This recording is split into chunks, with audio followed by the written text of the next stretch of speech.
Israel और Hamas के बीच cease fire जारी है। दोनों तरफ से बंधकों की रिहाई की जा रही है, लेकिन रविवार को एक घटना हुई जिसके बाद इजराइल के प्रधानमंत्री बेंजामिन नेतन्याहू ने रविवार को एक बार फिर हमास को चेतावनी दे डाली है। उन्होंने कहा कि अगर हमास ने सभी बंधकों को रिहा नहीं किया तो वो गाजा में नर्क के दरवाजे खोल देंगे। नेतन्याहू ने रविवार को अमेरिकी विदेश मंत्री मार्को रूबियो के साथ एक संयुक्त बयान में ये बात कही है। दरअसल अमेरिकी विदेश मंत्री मार्को रूबियो इजराइल के दौरे पर हैं, जहां उन्होंने इजरायली प्रधानमंत्री बेंजामिन नेतन्याहू से मुलाकात की। शनिवार को रिहा किए गए 3 इजरायली बंधकों के लिए पीएम नेतन्याहू ने अमेरिका के राष्ट्रपति ट्रंप का धन्यवाद किया।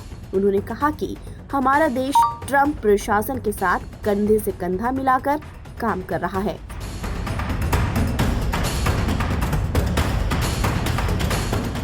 साथ ही नेतन्याहू ने कहा कि दोनों देश एक समान रणनीति पर काम कर रहे हैं।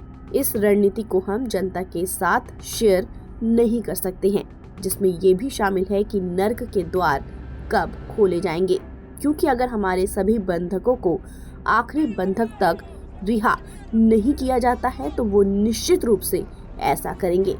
इसके पहले ट्रंप ने पिछले सप्ताह व्हाइट हाउस में पत्रकारों से कहा था कि अगर शनिवार 12 बजे तक हमास बंधकों को रिहा नहीं करता है तो गाजा में नर्क मचा देना चाहिए। हालांकि उन्होंने कहा कि ये फैसला इजराइल को करना है। वहीं नेतन्याहू ने रविवार को दिए बयान में ये भी कहा कि हम गाजा में हमास की सैन्य क्षमता और उसके राजनीतिक शासन को खत्म कर देंगे।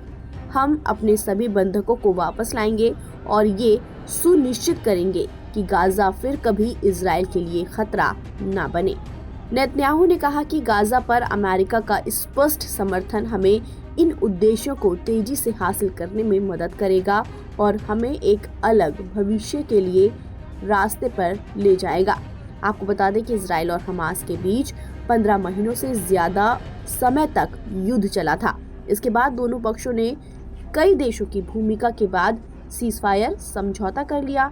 7 अक्टूबर के हमले में हमास ने कई इजरायली नागरिकों को अपना बंधक बना लिया। सीजफायर के बाद हमास लगातार धीरे धीरे करके इजरायल बंधकों को रिहा कर रहा है। इसके बदले में इजरायल भी अपनी जेलों में बंद फिलिस्तीनी कैदियों को रिहा कर रहा है। आपको बता दें कि इजरायल और हमास के बीच बंधकों की रिहाई की 6 अदला बदली पूरी हो चुकी है। वहीं इजरायल की तरफ से हमास को लगातार ये धमकी दी जा रही है कि अगर उसके नागरिकों को कुछ होता है तो इसका खामियाजा उसे भुगतना पड़ेगा।